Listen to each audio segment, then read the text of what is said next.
guys, I'm Amy Lindstrom, and this is Greater Peace Meditations. Now, just to make sure that you are aware of how things are going to go, we're going to do Greater Peace Meditations on Monday, where I'm going to introduce a little topic on something that we're going to kind of be working on throughout the week.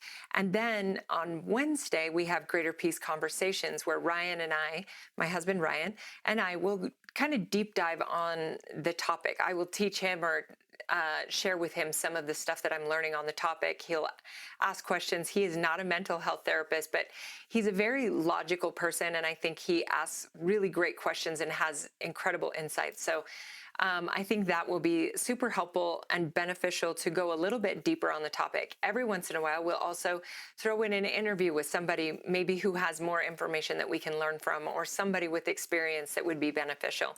We'll just let this evolve as it's going. But on Friday, we are going to do maybe a Facebook Live. We'll put all of the links and everything in the description so that you can get an access to that. I think it will be Thursday or Friday. We'll give you a heads up. If you want to follow along on Finding Greater Peace on Instagram, Amy Lindstrom on Facebook, and we'll put all of the links where you can get access to those things if you have any questions.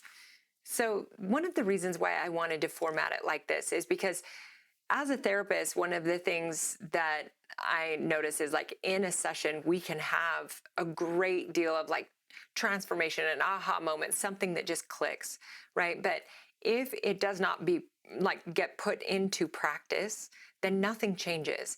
And sometimes it's just being given a little bit more time to sit with the content and the material. And so I was thinking, by just introducing it on Monday, doing a meditation, because honestly, nothing is more effective than meditation, and learning how to do that will have more impact on mental wellness than anything else I can teach you. Then on Wednesday, we deep dive into it, so you learn a little bit more after it's kind of been on your mind. And then it becomes the practice for the week that we are all doing together in our own ways, because we all live different lives, face different challenges. And so I'm hoping that across the board, it is more meaningful and more personalized to each one of us. Also, learning a new concept. Our brains don't like to learn something new, especially when it challenges something that we already think about the world. And so by introducing it on Monday gives you the ability to just kind of think deeper on it and work through it a little bit. And then come on Wednesday and we'll discuss more information and just see what sticks, what is helpful for you, and whatever isn't, you can let it go for now. If you want to come back and revisit it, that's the beauty of a podcast. So I know that for me, there have been books that I've read. One of my favorites is Universal Christ by Richard Rohr. But when I very first started reading it, it was like something in me was very resistant or just couldn't settle down with it. And then when I went back and read it later, after I had learned more, I ended up reading that book 2 times in a row, and it was so transformative to me. So sometimes it's just we need the little seed planted, and then maybe we need time, or maybe it's a different time of our lives when it will be beneficial. So there's that. Then I would say the other thing that inspires this a lot is there was a quote. Thich Nhat Hanh was interviewed by Oprah on the Super Soul Sunday podcast that she did. And it is one of maybe the most impactful little things that I have heard. And it kind of changed my perspective on things. So she was doing this interview with him. And as we can all imagine, there's a lot of production staff running around. There's a lot of chaos, getting everything ready. Oprah's coming, all this stuff. And sometimes people can be super nervous and all of that. But she said that as she opened the door and walked into the room, she could actually feel the calm coming off of him. And she asked him, are you always this calm? And Thich Nhat Hanh, who is a Buddhist monk, said, it is my practice. Now, Thich Nhat Hanh, if you've ever seen anything from him or read anything from him, it would have been easy in our perspective to say, yeah, I am. I'm always this calm. Except what he was teaching just in that simple phrase was there's a lot of chaos. He's noticed it. There's a lot going on in the moment. But he has decided in that moment to use the chaos to practice being calm in that situation.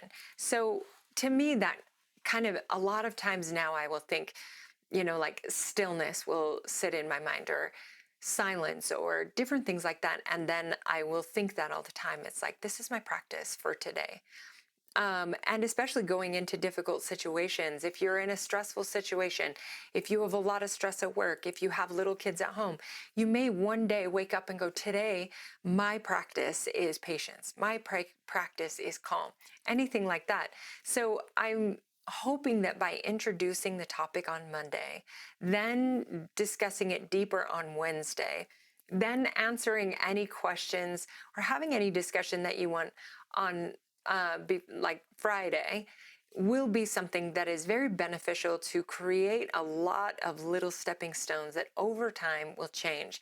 Life comes at us. Sometimes we see all the things that we want to do better all at once, and it's overwhelming.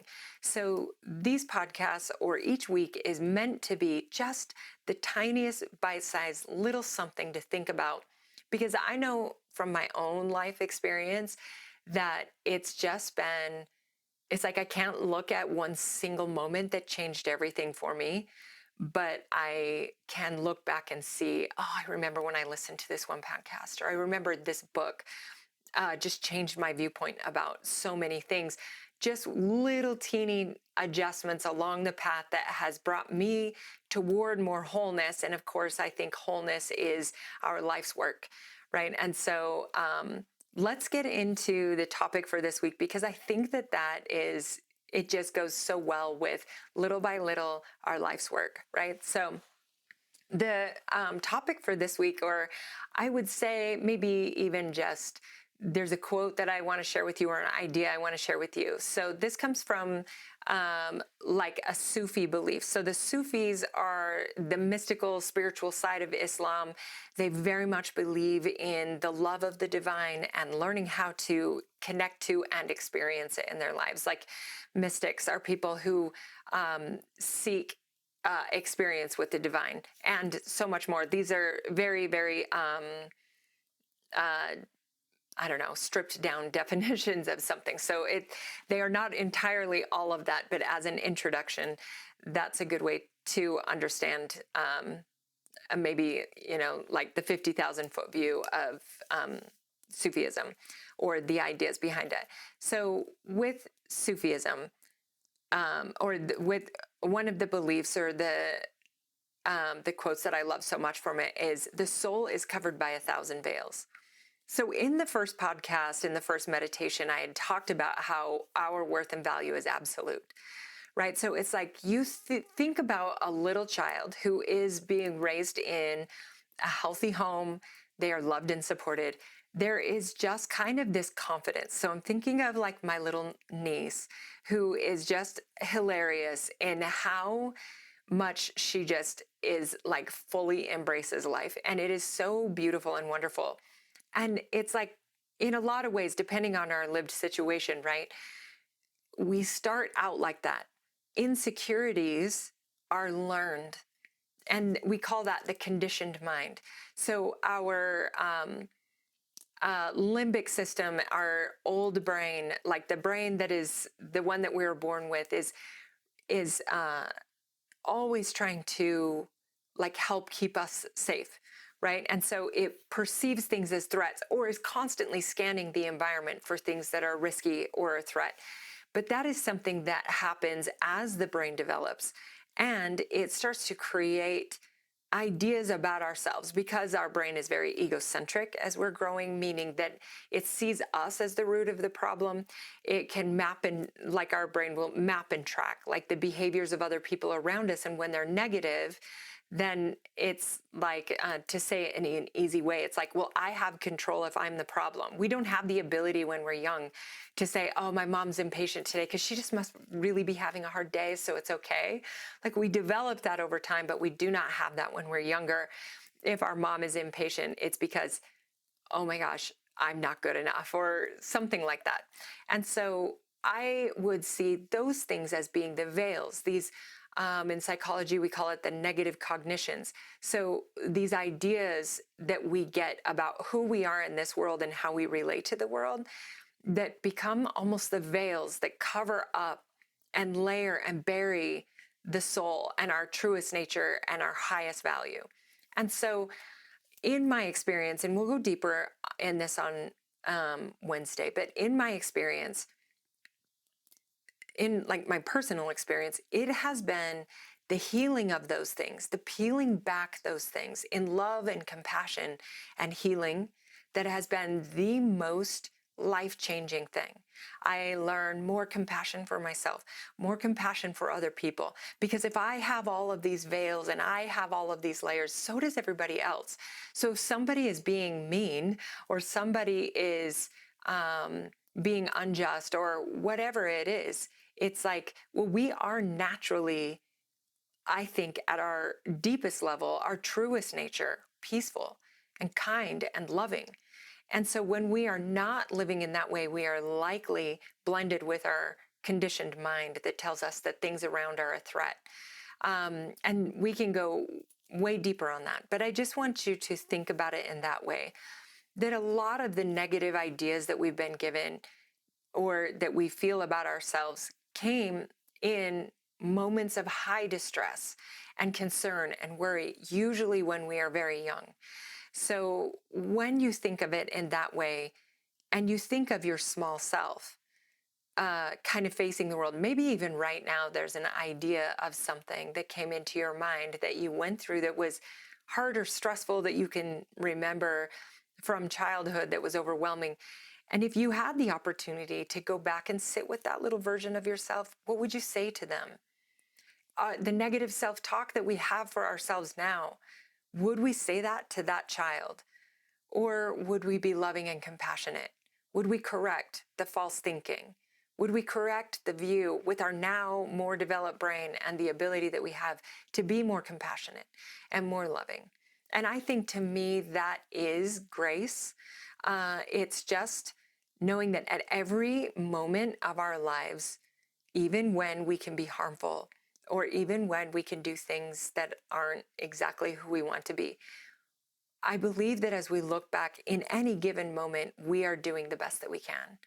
And our now selves may look back and go, oh, I should have made a different decision. Yes, but we can't make a different decision based on the information we gained from moving in that direction, right? So when we made the decision, we thought we were making the best decision, even if it is in panic and reaction and we're just trying to be safe.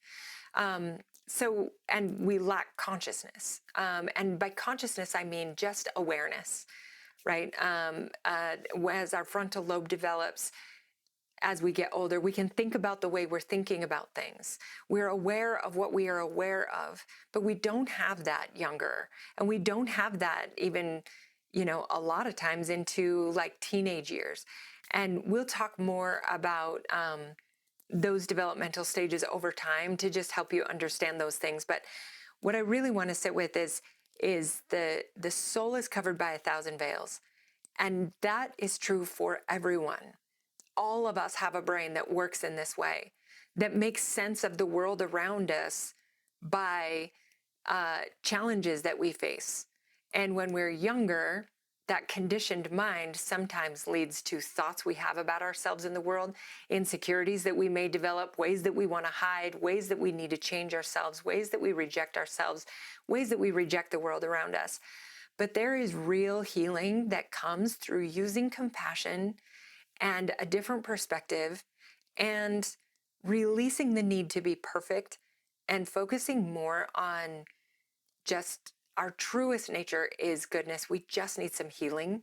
And that is peeling back those veils one by one and coming to more wholeness, right? So let's go ahead and do a meditation. So with the meditation, this one, we are going to do 15 minutes. We're just going to sit and breathe. And we're just going to focus on our breath. Remember last time I reminded you that sometimes it's like meditation really is about, like, for me, in a lot of ways, it's like learning that you are not the thinking brain. You are the one observing and listening to those thoughts. And in doing that, we start to learn that we are capable of choosing which thoughts we want to react to and which ones, or respond to, and which ones we do not. And so, um, as you're sitting and you're breathing, you're just focusing on, this is my in breath, this is my out breath. Or, as John Nate, my teacher, teaches, slow breath, or this is a short breath, this is a short breath out, long breath in, long breath out. And there's many other different skills that you can use to really just draw all the attention to breathing. As your brain starts to wander, as it will, that's okay. That's part of the process. It's expected. So when your mind starts to wander, now we're going to bring in what Ajahn Vilasek, my other teacher, taught, where he said, your mind is like a wild animal, right? And we want to train this wild animal to stay with us. Of course, it's going to wander off. So once you notice that it's wandered and you're thinking about, oh, I've got to make sure I got this and this and this done. Or for me, the big one when I started meditating is, it's like my brain is like, okay, how long has this been? I need to get some stuff done and whatever else. So it's like, if you can do this right now and you have 15 minutes, then just let your mind know every time that thought comes up, it's just a thought. It's okay. You already know you're committed to the 15 minutes here, and there's nothing else that needs your attention here. So that's okay. If you're not in a position where you can give the 15 minutes, just pause and come back to it when you can. Then you are going to imagine, as soon as you are aware that your thoughts have wandered away, now you're in a place where you're back to aware and back to present. Imagine bringing your wild animal back, whatever that wild animal is, bringing them back. Like I said, I see myself like, give them a treat and a little pet. I want them to stay with me, and it's okay that they wander off sometimes. So bring them back, and then I just visualize now my deep breath in and deep breath out, or a breath out, and then it's going to wander again, and that's okay. So it's just that process, but it's meant to be deeply relaxing. It's okay if you feel like you're not good at it. When you start to feel, I'm not good at this, you can change the negative connotation to yet, or this is a struggle, or if you get overwhelmed by it, then just reminding yourself gently, of course it is. I haven't done this before, so it's going to be difficult. There's different things that we try to learn that in the beginning are very difficult, and then we figure that out, right? I mean, think about learning how to drive a car and how nerve-wracking that is. And then at some point in our lives, we can drive a car going 70 miles per hour in the opposite direction of another car with only a painted line dividing us, and we're not even aware that we're doing it. We're having a conversation, listening to music, thinking about other things. Right? So it's like it becomes automatic, and we'll talk more about that. But just think about that it's okay that it's a struggle, and that this is something that we will learn and get better at in time. So let's go ahead and start for 15 minutes. Toward the end, I'm going to just lead you in a little meditation to end it. I'm going to do like a little guided part.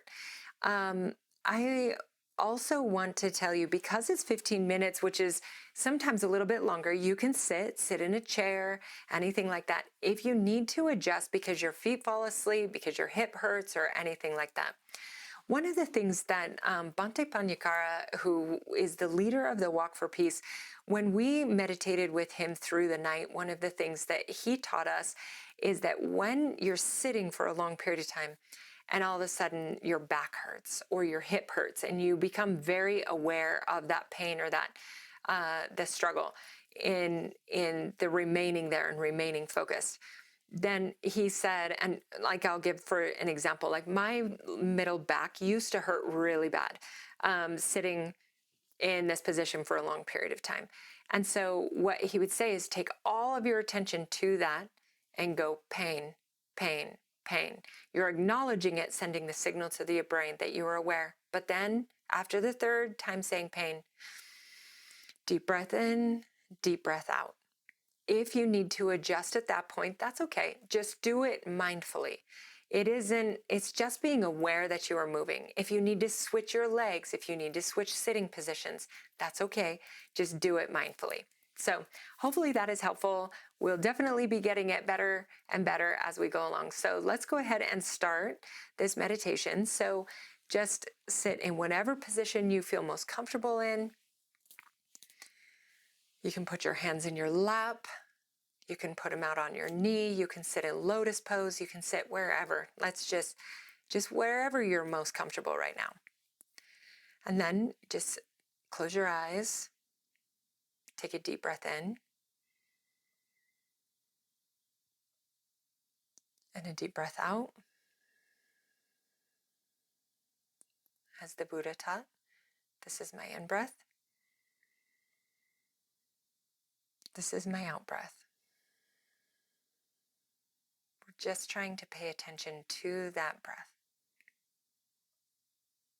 I'm going to be quiet for a lot of the time, but I may give gentle reminders throughout to bring your focus back, just to nudge you back. Just remember, just bring yourself back to the breath every time you recognize that you have wandered off.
Short breath in,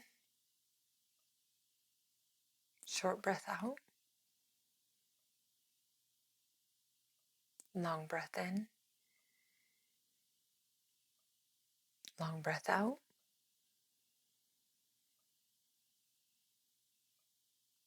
short breath in, short breath out,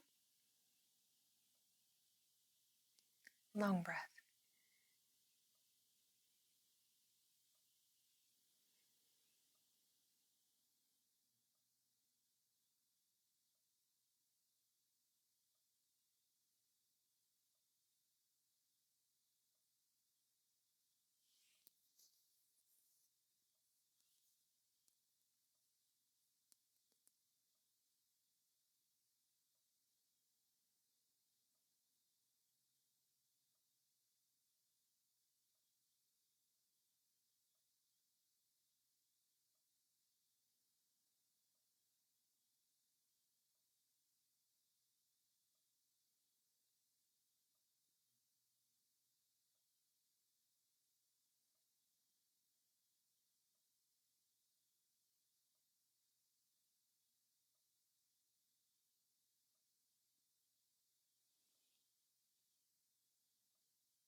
Focus on the breath.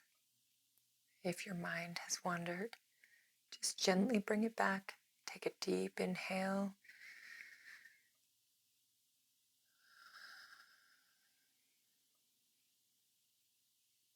And go back to breathing.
If you notice any tension or pain in your body, take your focus toward that area.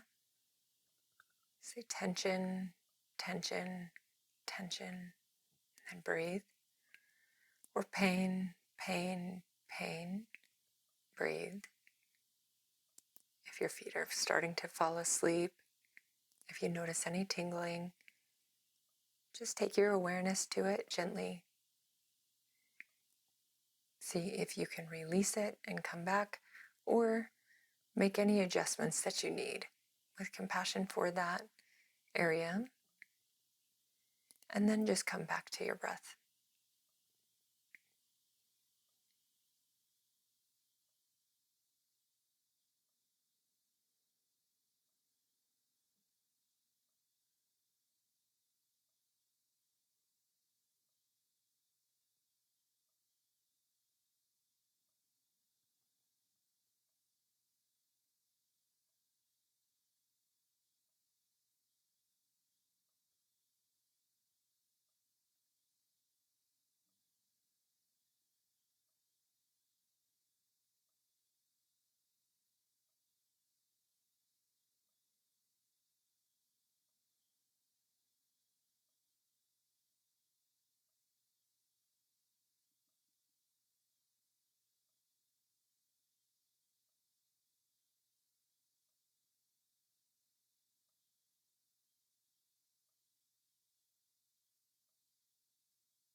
If you need to move or adjust, you can go ahead and do that. Just do so mindfully.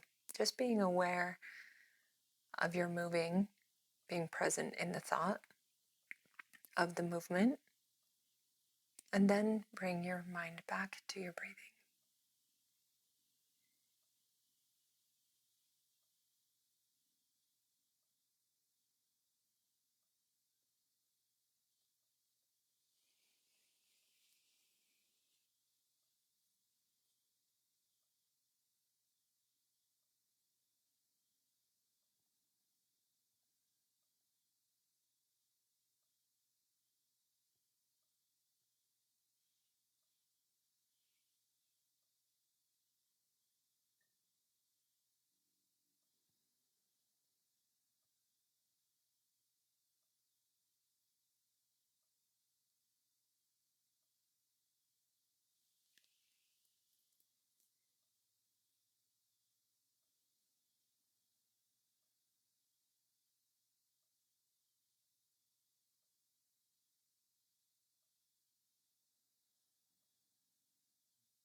If you notice any sounds that come up that kind of pull your attention away, you can put your attention on that sound and say sound, sound, sound, and then deep breath in, deep breath out.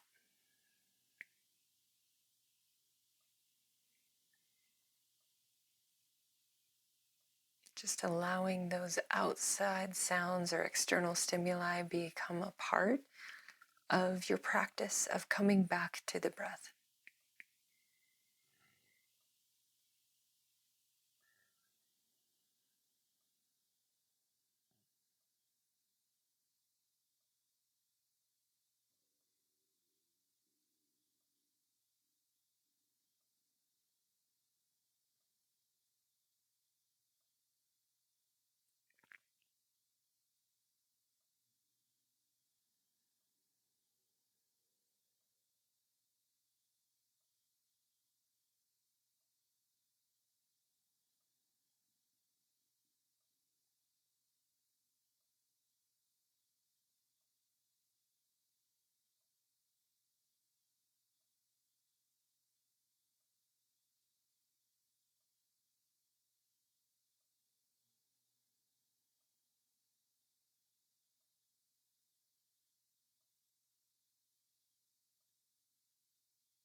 Continue breathing, keeping your eyes closed and relaxed.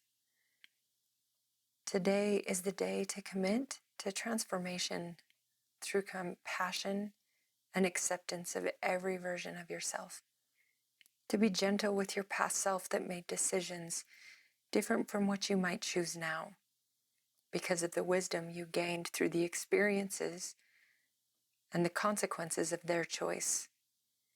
Trust that your past self was doing the best that they could based on what they knew and how they felt.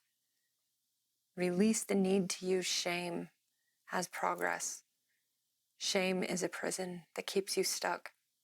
Compassion is freedom. It is the only way forward. Our job in this life is to continue to evolve, to use life experiences to learn and grow. Our job is not to become anything. We already are all that we need to be. Our job is simply to unbecome everything that we are not. And therefore, peeling back the 1,000 veils that cover the soul and becoming more true to ourselves, closer to our true nature, which is love and peace and compassion for ourselves and others.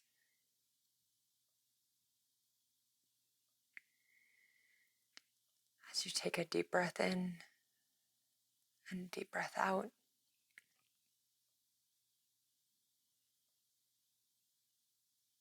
just give yourself a lot of love and compassion.